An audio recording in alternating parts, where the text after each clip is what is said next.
Well, hey there, everyone. Happy Friday, November 7th, and welcome to Chart This with Dave Keller. I'm your host, Dave Keller, coming to you from a kind of classic fall day here. Overcast, kind of comfortable, kind of cool. Not rainy, though, here in Redmond, Washington. Great to be with you here all week, and especially today on a decent finish to the week. The S&P 500 snatching victory from the jaws of defeat. Midday, the S&P was down below 6640, trading below its 50-day moving average. By the close, it was able to reverse that and get back to net positive for the day. Last 30 minutes, very different than what we've seen in previous sessions this week. Nice acceleration higher into the close to get the S&P in the green slightly, 0.1% higher. The NASDAQ composite did was down about 0.2%, but a nice up move, or at least a not down move, right? A day that looked pretty squirrely midday, improved going into the close. How much do you read into the rally here in the afternoon? When we show you the chart of the S&P 500, you're going to find that, trading below that 50-day moving average. To me, I am not surprised at all to see the rally as we trade below the 50-day moving average. I don't think you and I are the only ones on this planet noting that the S&P is below its 50-day moving average, recognizing what that would mean to at least a whole cohort of investors if you see the S&P unable to hold that 10-week moving average. And so enough buyers came in, dip buyers at least, pushing it up. So in general, I would be incredibly surprised if we hadn't seen some sort of bounce off of the 50-day moving average as we observed today. The question is going to be going into next week and whether we continue higher or if that is the initial sort of establishment of support before the next rotation lower. Having said that, this show would have a very dark sort of description if we hadn't had that strong afternoon for the S&P. So a nice way to finish the week. When we look at the leadership, though, and I would say another key message, and it's something I just wrote on an article for stockcharts.com earlier today, was talking about leadership, right? At this point in the cycle, if the market's really going to get worse from here, we probably need to observe a leadership rotation, which is whatever was working, the hero of the previous bull market usually becomes the villain in the next bear market. That means technology starts to weaken. And we've certainly seen signs of that this week. If we look at the 5-day returns in technology stocks, it's not great for names like AMD and Oracle and others. Indeed, technology, the worst sector out of the 11 today. So it wasn't a AI-fueled optimism kind of day. This was other things like consumer staples and defensive sectors managing to push the market higher. With that in mind, here's the plan on Friday. What we like to do is just do a quick, brief market recap to check in on what happened. Then we're going to get into your questions. We do an all mailbag episode on Friday. We'll answer some of the great questions we received on our YouTube channel. If you would like to have a question featured on a future episode, easy. As you're watching the show at any point during the week, use the comment section on our YouTube channel. Drop your question there. I read all the questions that come in and super helpful and enjoyable to grab a couple of those, to hand select 5 or 6 every Friday to dig into a little more deeply when we have some time to do so. All right, so let's look at the S&P 500. This is the afternoon strength that I'm talking about. So midday, the S&P is at 6640, below the 50-day. By the end of trading, we're back above the 50-day. We ended up trading below it, but not closing below it. That's pretty encouraging. The S&P finishing slightly in the green, closing just below 6729. The NASDAQ composite managed to get back above 23,000 after getting a bit lower. Did still finish down about 0.25%. The Dow slightly below 47,000, up about the same as the S&P. Mid caps and small caps both in the green. Those actually went positive in the early afternoon and continued to move higher. And the mid cap S&P 400 is the best performer out of that group of major U.S. indexes. Volatility lightened up. Now, midday, the VIX did get above 20. That's our threshold. That's the level. That's the red flag moment. On Thursday's session, we briefly went above 20 before coming off a bit earlier in the day. And this is why, as I'm looking midday, I'm like, boy, this could be a really ugly finish to the day. If we keep going in this particular trajectory, things could get very ugly. And the VIX was on pace to get up to maybe 24, 25 by the close. But sure enough, that midday rotation did get stocks back in the green. Did push the volatility as measured by the VIX much, much lower. So we actually did not remain above 20 going into the close. We got all up to almost 23 by noon, but by the close we're back below 19. So red flag rolled back up, folded up, put in the case for now. We'll see if we need to get out that red flag if the VIX would get above 20 next week. Kind of a quiet day bond-wise, to be honest with you. If you look at the 10-year yield, finished basically flat for the day. The TLT was down slightly, just 0.2% lower for the bond ETF there, the Treasury bond ETF. The dollar rallied a bit in the afternoon, but finished up not too far from where it was on Thursday. So in that kind of currency commodity space, ended up being not big directional day, similar to what we saw with a lot of stock indexes. Precious metals, pretty good today. Gold and silver were in the green through the entirety of the day. The GLD up 0.6%, silver up 0.9%. Natural gas prices were lower. Crude oil prices slightly higher. Cryptocurrencies all looking pretty good, particularly in the last 6 hours or so. Bitcoin currently trading around 103,550. That's enough for a 2.2% gain from end of trading yesterday. Ethereum prices pushing higher, up about 4.5%. You can see all 10 of the top coins doing quite well. Note that it's the altcoins, sort of the less popular coins that are rallying much more than Bitcoin and Ethereum. Bitcoin only up 2.2% compared to some of the rest of those. Looking at the 11 S&P sectors, the good news is 9 out of the 11 sectors were up.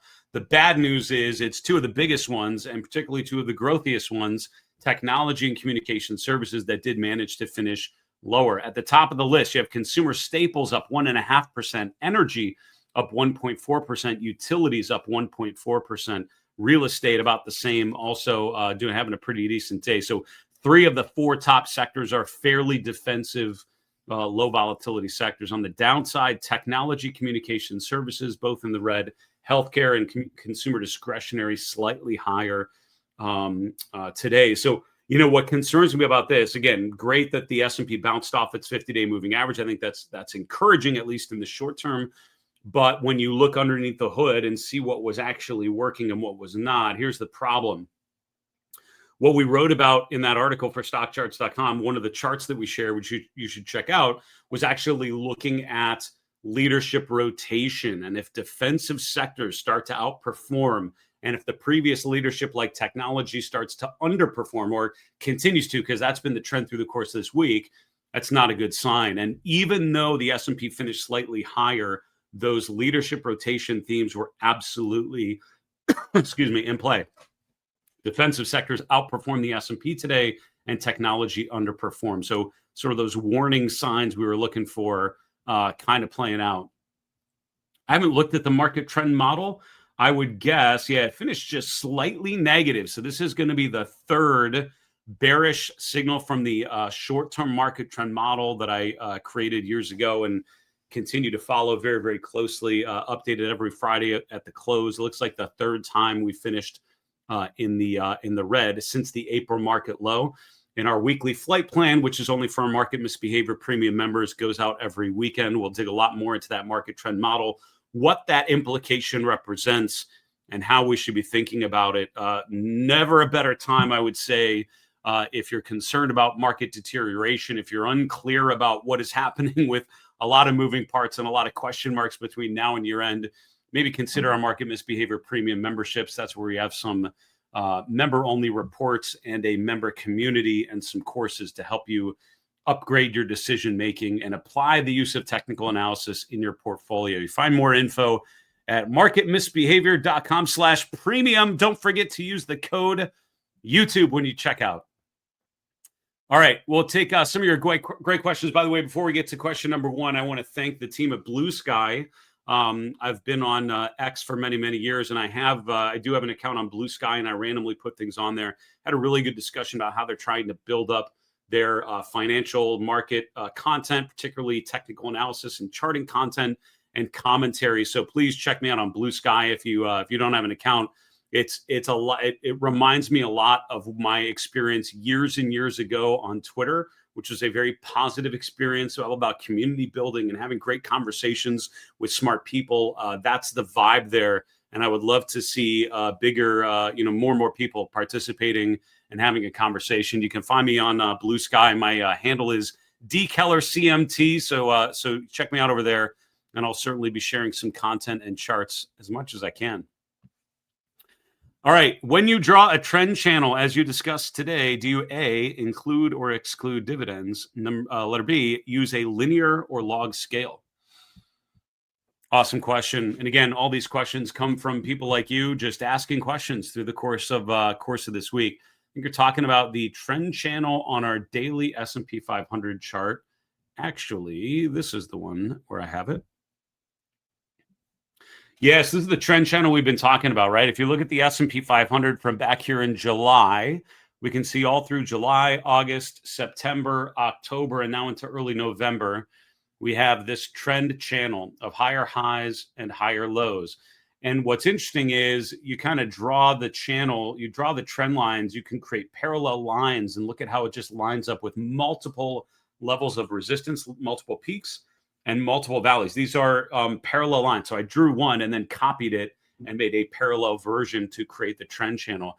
We've been bouncing back and forth between the upper and lower trend channel lines for months now. And so the point of having this on there is because, and this gets to your question, using a log scale chart, which is what I'm doing here on the S&P 500, which 99% probably of the charts that I share on the show are called semi-log scale, meaning the y-axis is using a logarithmic scale and not an arithmetic or linear scale. The reason why we do that is because it represents consistent percentages, right? So 1% or 10% has an equal treatment all along the y-axis. The problem if you use an arithmetic scale on a longer term time frame chart is 1% could be a big move down here, and then as you get higher and higher, it actually compresses it, because in terms of dollar values, right, $1, if it's a $1 stocking, it goes up $1. That's a 100% move.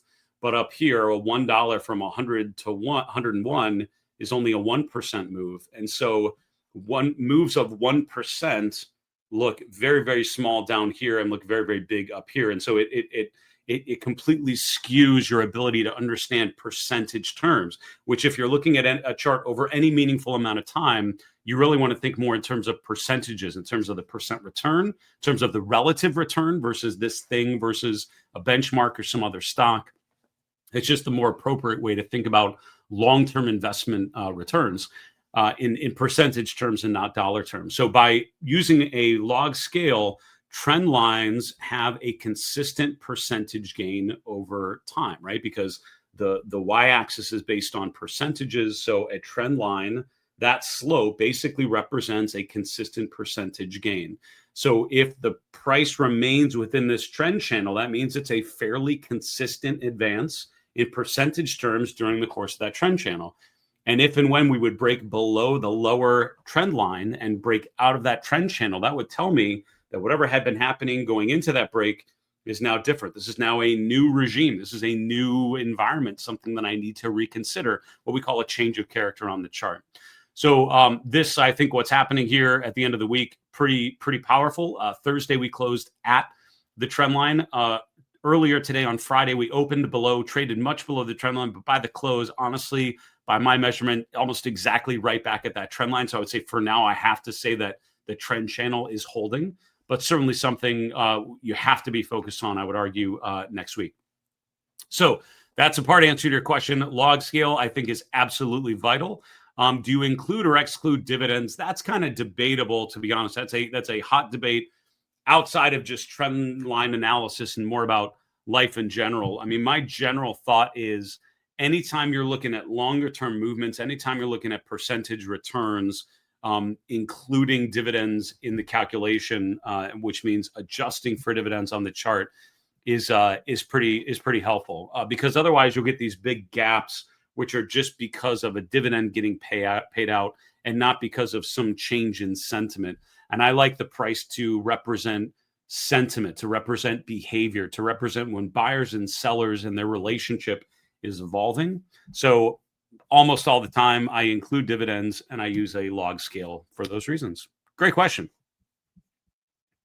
You know, and it's funny. I should add a caveat. I mean, sometimes when I get into debates with other technical analysts, a lot of the literature was written when log scale charts were not fairly common because they're a big pain in the ass to do. Right? If you're updating charts by hand, and I remember because when my Fidelity days, we could actually go. They had an archive with all the old paper charts that had been hung in the chart room 30, 40 years earlier. We could literally get out these paper charts and see what the person in my shoes 30 years ago had been hanging up and how they'd been charting. And they actually had log scale paper charts, and they would hand calculate and try to replicate log scale charting, but it was meticulous and a royal pain in the ass to try to do that with any consistency. And so it was much easier to just do it on the arithmetic scale because that's how our brain works. And it's much more easy to eyeball with a colored pencil and a ruler where a dollar move is versus a percentage move. Having said that, I learned technical analysis on Bloomberg when log scale charts were just as easy as arithmetic scale. You just had to change a setting and the system could do it. So for me, I would argue that a lot of those, books that were written 50, 60, 70 years ago, if log scale charts were available, I'm pretty sure they'd want to use them because they're way better, I think, for a lot of reasons, including some of the ones I articulated. There you go. Next question. When does it make sense to set up a trend channel like you recently did on the S&P 500 after 3 months or 6 months of trend?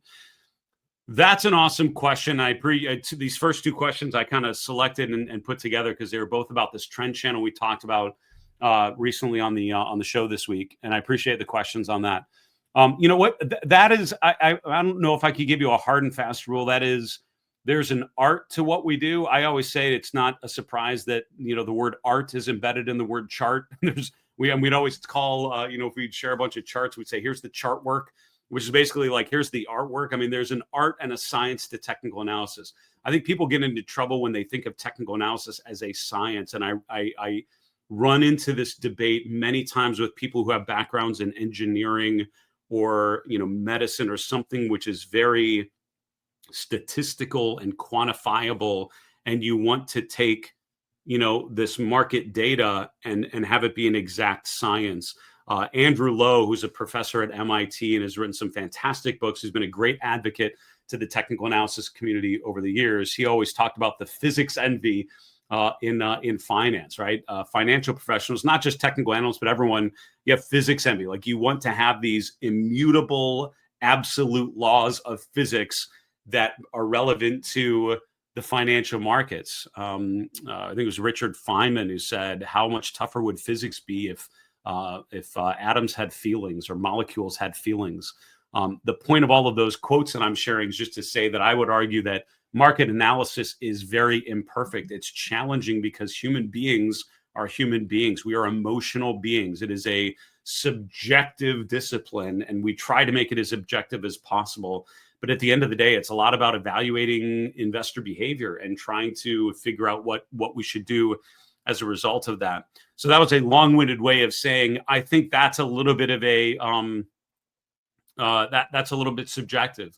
I think it takes as long as it takes for me to identify a couple peaks where I draw two trend lines and it leads to a third point.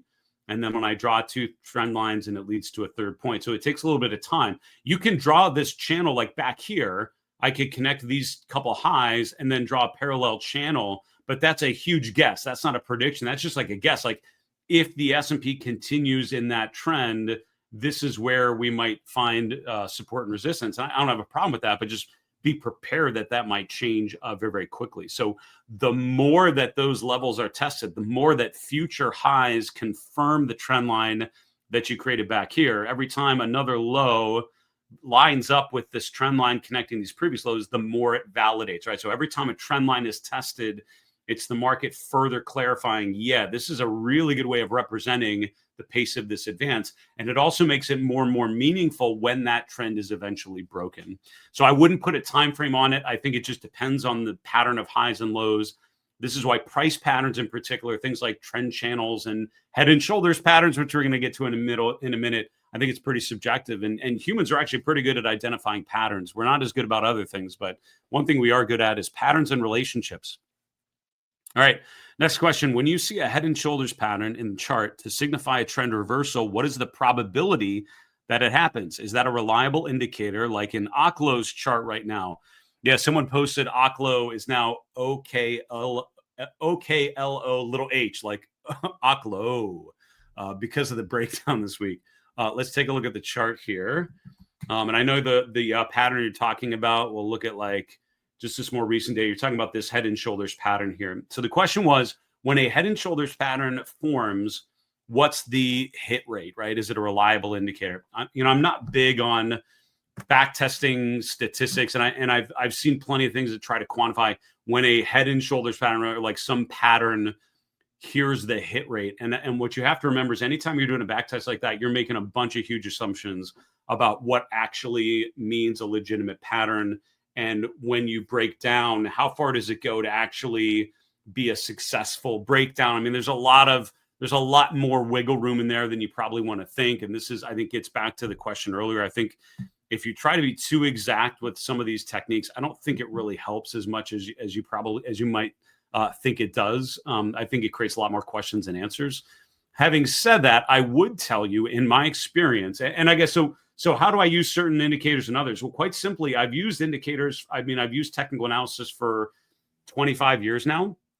The stuff that I tried that didn't work very well, the stuff that I tried that didn't help me make money, the stuff that I tried that gave me bad signals, I didn't use it very long. And the stuff that I used that helped me consistently to identify good stocks and stick with them and sell early enough, those are the things I keep using. So the back test I've been using is, does this thing help me perform well? And this is what we would do at Fidelity. We did a lot less back testing and a more, all right, we're going to put money behind this idea. And if it works and it helps us grow our portfolio, we'll keep using it. And the stuff that doesn't, you don't. And so, things like head and shoulders patterns, the reason why I use them is not because of some back test. It's because I've seen enough examples of where I've traded based on the pattern and it's served me very, very well. Having said that, I would say with the head and shoulders pattern in particular, and with a lot of price patterns, I think where people get into trouble is if you don't wait long enough, right? So if I say here, when the stock's at 150, all right, this is a head and shoulders top, and I'm selling now because I think this is going to be a right shoulder, and then I think it's going to break down, I would say your hit rate is probably a lot lower because you're not waiting for the pattern to completely form. What you have to remember is every price pattern has three parts, and people too often just do the first part. The first part is what I call the setup. It looks like a head and shoulders top. The second part is a trigger. There's a neckline, which is the low, the trend line connecting these swing lows between the head and the two shoulders. So there's the neckline. Until and unless we break below that neckline, it's not a completed pattern. So the trigger is we break through and close through that neckline. And then the third piece is what I call follow through, which is we have an additional move in the direction of the breakdown, sort of a confirmation that it wasn't just a one-off fluke thing, but the beginning of something more significant. Yeah, I have found if you have all of those three boxes, a setup, a trigger, and a confirmation, your success rate is much higher. What a lot of people do is they just see the setup. It looks like a head and shoulders top. I think your hit rate is probably going to be a lot lower because you're basically going to be trading things that aren't really a head and shoulders pattern because it's not going to be a completed pattern, and then the signal is not nearly as valid. All right, continuing on. I recently heard that the best MACD to use is a 5-year weekly time frame. Is that true? Listen, I will tell you that the financial industry, and certainly not to generalize, but in my experience, there are certainly people that will swear that this one indicator is it. It's the holy grail tactic, right? All you need to know is the MACD on a 5-year weekly time frame, and that's it. And then you don't need anything else. Or like this is the thing. As long as you keep following this one thing, it's everything's easy. I've been looking at things like this for many, many years, and I will tell you, I have yet to find a holy grail, right? John Bollinger famously said, no indicator speaks all the time. And this is a guy who built his career around indicators that he built and overall have been very, very successful. So what you have to remember is I found I think of technical analysis as a mosaic. I have a checklist of 7 items that I use to evaluate a chart. It's not one indicator. It's not one item on the checklist. That's not a checklist. That's just a box. A checklist is a series of indicators that help you evaluate all the conditions. When you think about like MACD on a certain time frame, it's kind of like if you talk to, if you evaluate a company fundamentally and all you look at is price to cash flow. I mean, is price to cash flow an interesting metric? Yeah, for certain types of companies, how much the stock is trading versus their cash flow makes a ton of like that. Maybe cash price per share versus cash flow per share. For certain types of companies, that's really helpful. For other types of companies, price versus book value makes a ton of sense, right? What are you paying for the net value of the assets that this thing owns? Those are good metrics. But would I evaluate and buy a bank simply on price versus book value? Like, no. I'm looking at other things. Well, how are they earning? What are their revenues? What's their growth rate? All those other things you do to evaluate a company. It's not just one valuation. So don't do that with technical analysis either. Remember, it's one thing. So I don't think you were that fanatical with your question, but I always try to tap the brakes when people have heard of this one setting that just makes it all easy. I don't think it's going to be like that. Having said that, when I bring up a stock, it's not a surprise, I hope, that my default is it's actually a 7-year weekly chart. It's a little bit longer, but this is the weekly MACD. It's the weekly PPO, very similar to the MACD, using the traditional weekly setting. So on my weekly chart, I'm basically using what you're talking about. And I would say the best setting is less the best setting based on what's best for everyone. Finding the right setting for an indicator like MACD, finding the right time frame of a chart, finding the right indicators to include is more of a question for you and what questions you are trying to answer as an investor. What are your goals? If I'm a swing trader or a position trader or a long-term investor or a day trader, my perfect chart is going to look very, very different. And our default chart should look very, very different. I often find there's a mismatch between what people think they're trying to do in their portfolio and the charting tools and techniques that they're using to try to get them there. So I would say, is this the right indicator and chart for you? I don't know, because I don't know your situation and how you're trying to manage your portfolio. I would tell you, thinking that there's one time frame which is going to help everything make sense is usually short-sighted. If you look at the charts that I often swing around, it's the daily chart and the weekly chart, which I go back and forth to these two buttons hundreds and hundreds, if not thousands of times a day. And then I also have a monthly chart because sometimes I just want to bring in a lot more. Let me look at 20 years on this thing and just see how the most recent data fits into the longer term value proposition for a stock like Apple. And so I think having one time frame, it may be good in certain situations, but I often find if I get confused, I bring in more data. If I want to get more granular and get more tactical, I'm actually going to trade something, I want to zoom in and use like a daily or hourly chart. So use the benefit of technical analysis and its scalability across timeframes. That would be my answer. That was a long-winded answer. Sorry. Great question.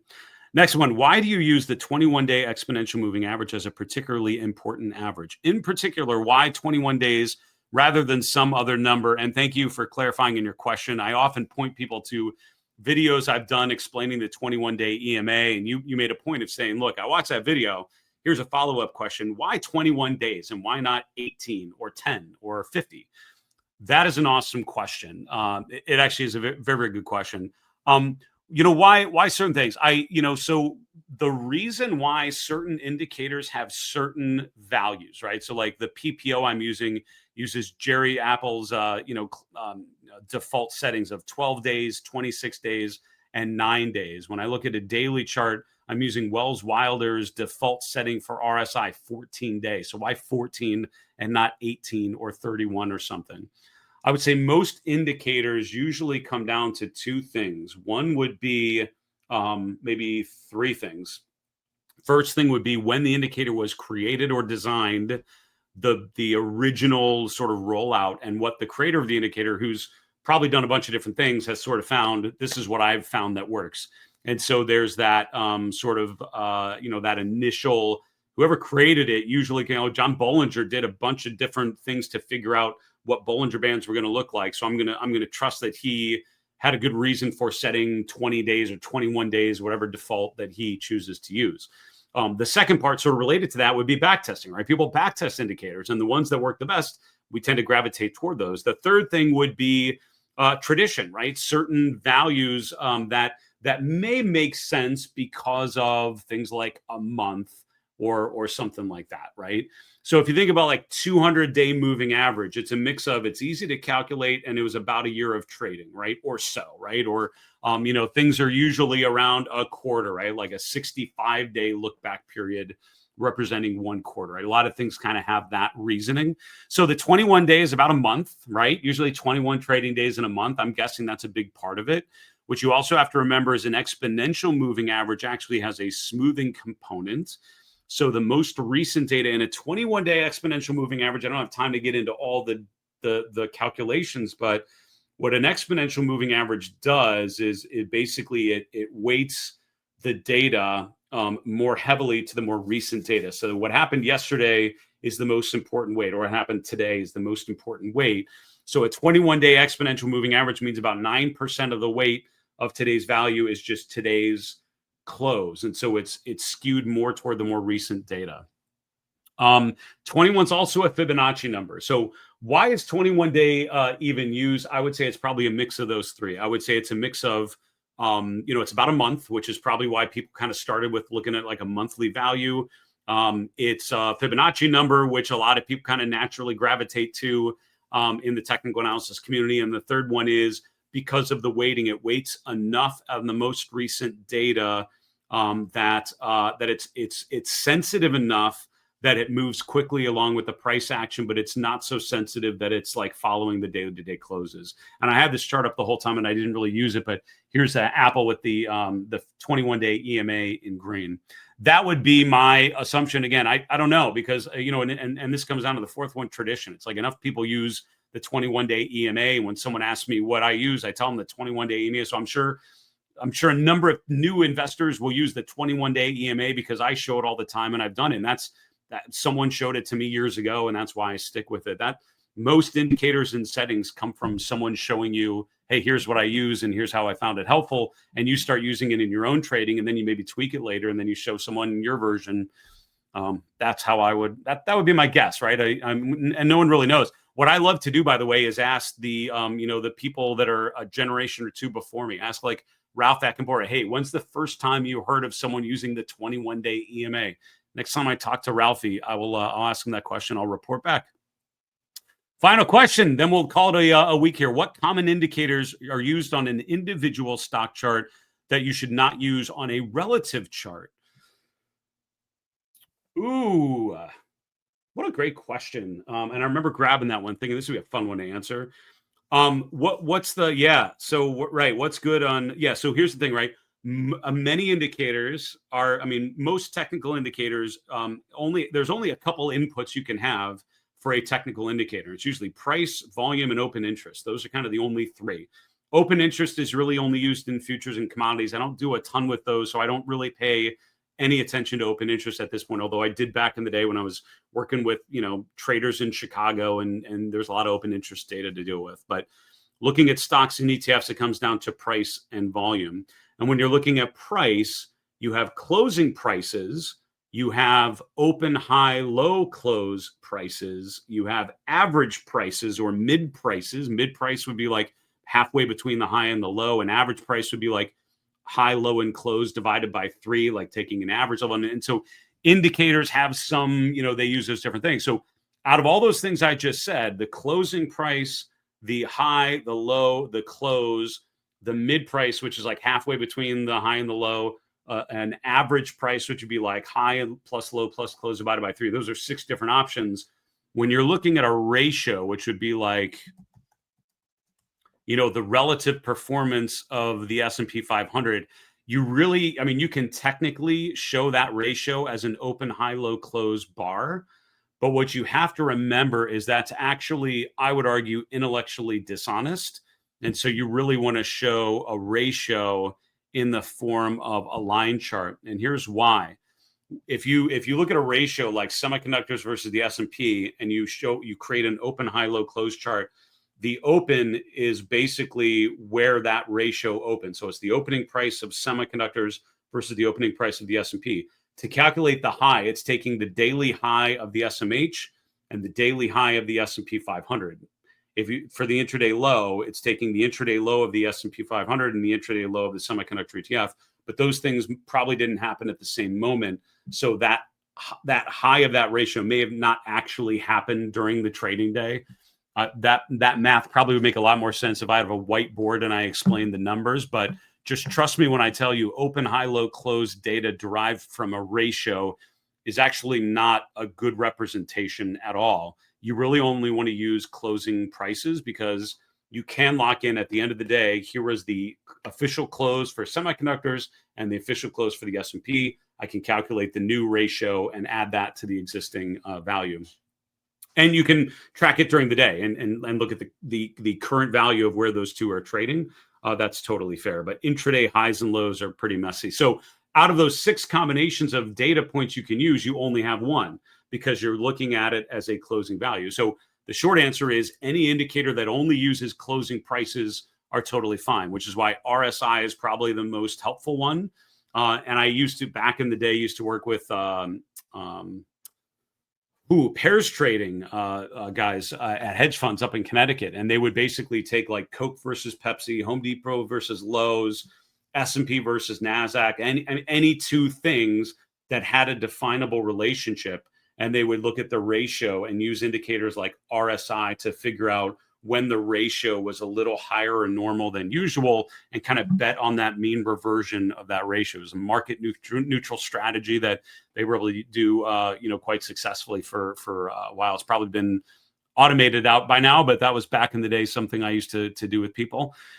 So a lot of technical indicators only use closing prices, right? So things like RSI, MACD, PPO, moving averages are all completely valid, and I would argue very, very helpful. RSI and moving averages probably two that are the most helpful.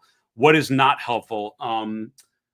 Stochastics, for example, is an indicator that is derived using intraday high and low prices.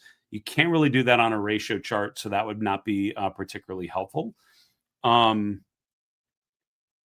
are probably the only ones, to be honest with you. I mean, I'm honestly I'm less like with something like a ratio chart, right? If I'm looking at this, what you have to remember is like when you're talking about a specific stock, I would say levels of support and resistance make sense to me because people look at the chart and they remember that level from when they bought it back here, and that's why it can serve as resistance. You really don't have people trading the ratio like that. So I would say looking at support and resistance levels probably less meaningful because there's no real behavioral reason why that would happen. But using indicators like RSI, MACD, moving averages, absolutely valid and encouraged because all they need to calculate those are closing prices. There we go. Awesome questions. Boy, I feel like I could have explained some of those things better, but I hope it was good enough to make you think and to encourage you to use some of these tools and techniques in your own trading. As a reminder, we're going to debrief on this week and over the weekend, prepare our report for our market misbehavior premium members. Our weekly flight plan is our main investment report. So if you like what we do here on the show, which is basically just observing the latest market conditions, the most important report that I do every week is only for my premium members, called the weekly flight plan. If you want access to that and all the other benefits like our member community and virtual courses and all the other stuff, you have to be a member. Go to marketmisbehavior.com/premium. Don't forget to use the code YouTube when you check out for 30% off your first 12 months on any plan. For now, though, I will say have a fantastic weekend. Thanks so much for watching my show. Thanks for following my work. I hope it helped you this week, and I'll look forward to be back with you next week. In the meantime, have a great weekend. And remember, it's always a good time to own good charts. Take care, folks.